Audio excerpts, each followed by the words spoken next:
The Lorax by Dr. Seuss.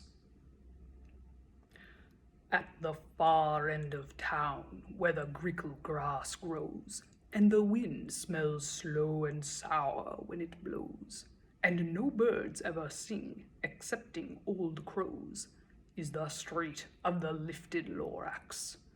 And deep in the grickle grass, some people say, if you look deep enough, you can still see today where the Lorax once stood just as long as it could before somebody lifted the Lorax away. What was the Lorax, and why was it there? And why was it lifted and taken somewhere from the far end of town where the grickle grass grows? The old Onceler still lives here. Ask him, he knows. You won't see the Onceler, don't knock at his door. He stays in this lurkin, cold under the roof, where he makes his own clothes out of muffed moof. And on special dank midnights in August he peeks out of the shutters, and sometimes he speaks, and tells how the Lorax was lifted away. He'll tell you, perhaps, if you're willing to pay. At the end of a rope he lets down a tin pail, and you have to toss in 15 cents and a nail, and the shell of a great-great-great-grandfather snail. Then he pulls up the pail, makes a most careful count, to see if you've paid him the proper amount. Then he hides what you've paid him away in his snub, his secret strange hole in his grovulous glove. Then he grunts, I will call you by whispermaphone, for the secrets I tell are for your ears alone. Slop!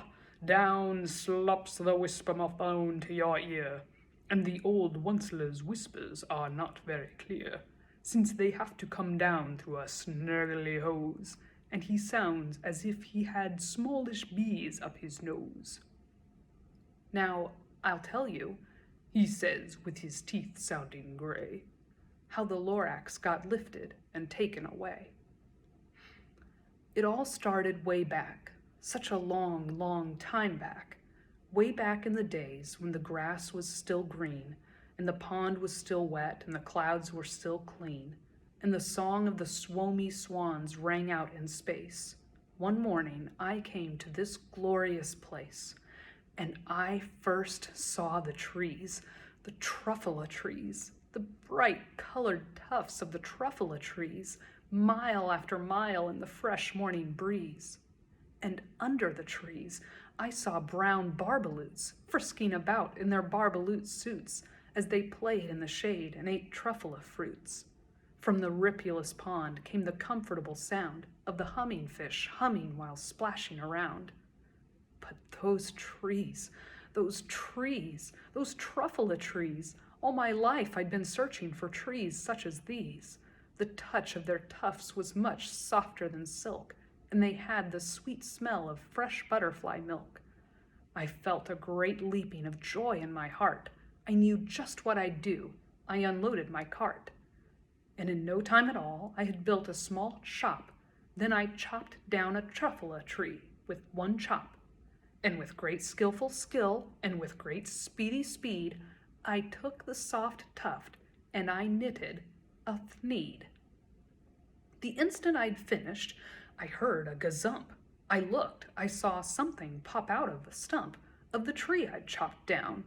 It was sort of a man. Describe him, that's hard. I don't know if I can.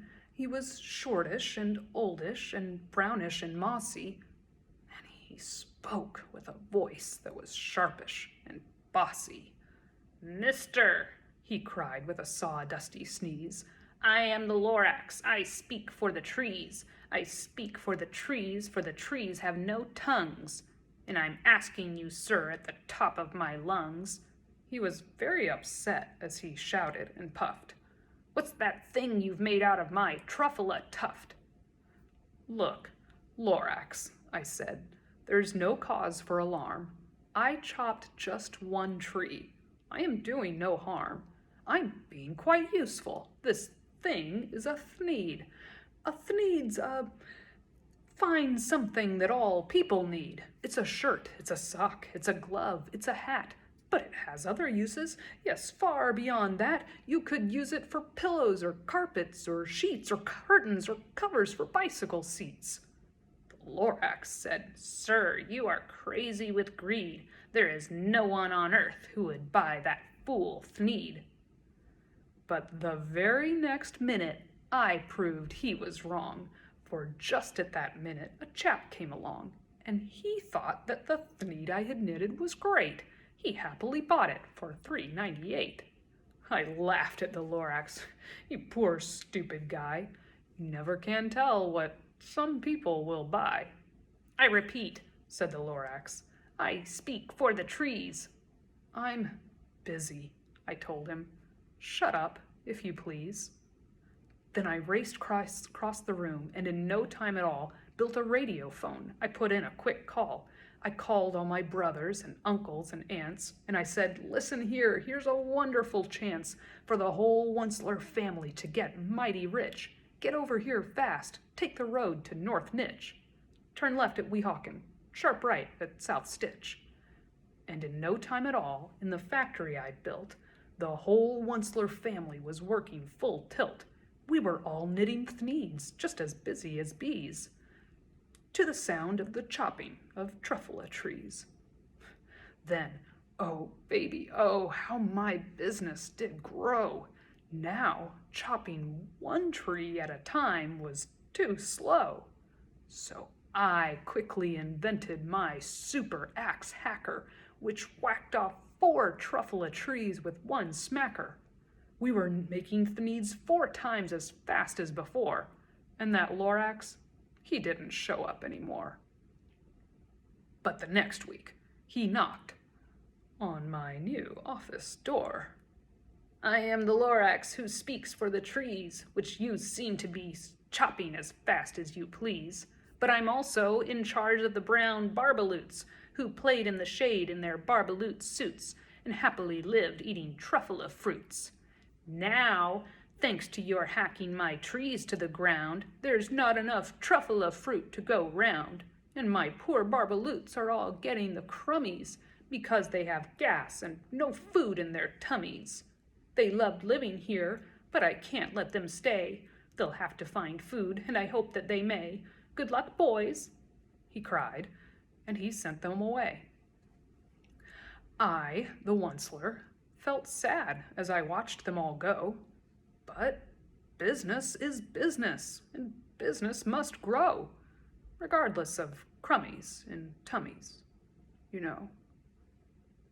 I meant no harm. I most truly did not. But I had to grow bigger, so bigger I got.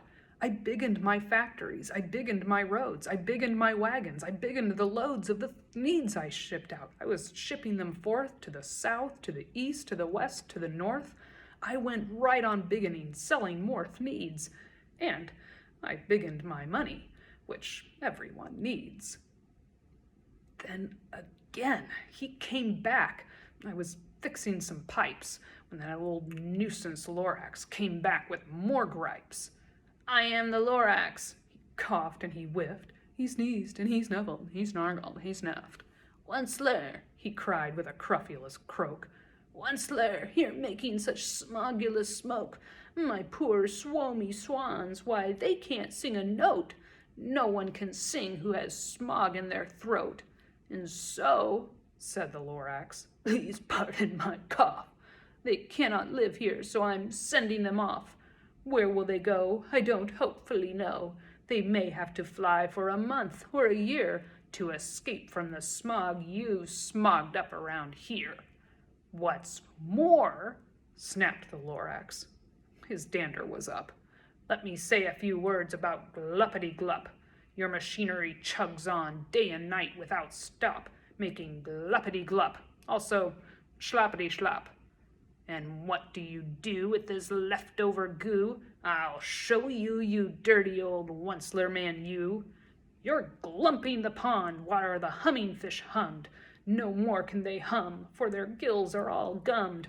So I'm sending them off. Oh, their future is dreary. They'll walk on their fins and get woefully weary. in search of some water that isn't so smeary. And then I got mad. I got terribly mad. I yelled at the Lorax. "Now listen here, Dad. All you do is yap yap and say bad, bad, bad, bad. Well, I have my rights, sir, and I'm telling you, I intend to go on doing just what I do. And for your information, you Lorax, I'm figuring on biggening and biggening and biggening and biggening, turning more truffula trees into thneeds, which everyone needs." And at that very moment, we heard a loud whack. From outside in the fields came the sickening smack of an axe on a tree. Then we heard the tree fall, the very last truffula tree of them all. No more trees, no more thneeds, no more work to be done. So in no time, my uncles and aunts, every one, all waved me goodbye. They jumped into my cars and drove away under the smoke-smuggered stars. Now, all that was left 'neath the bad-smelling sky was my big, empty factory, the Lorax, and I. The Lorax said nothing. He just gave me a glance.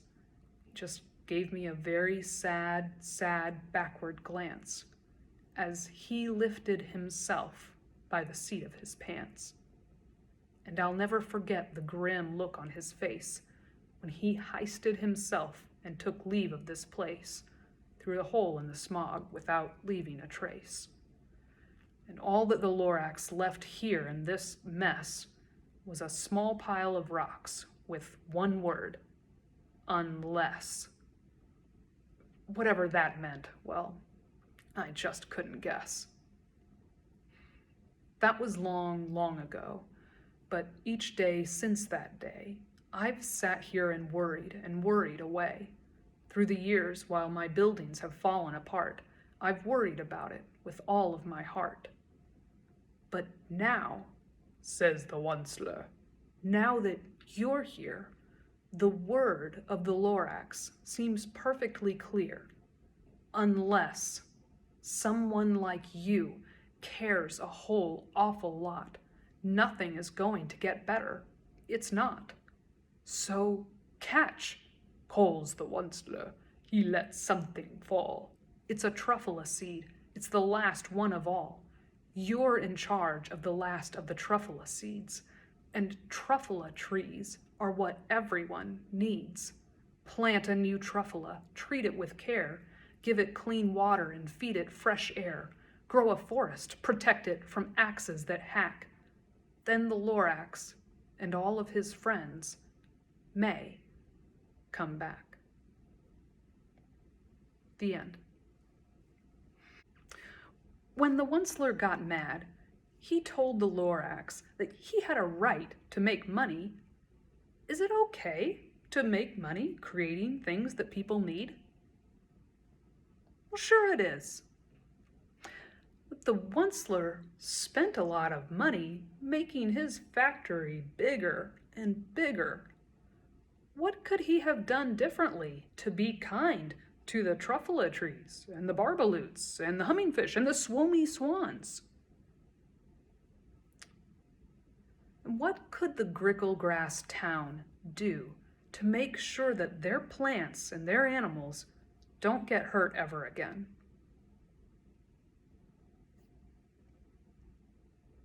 That's all for now.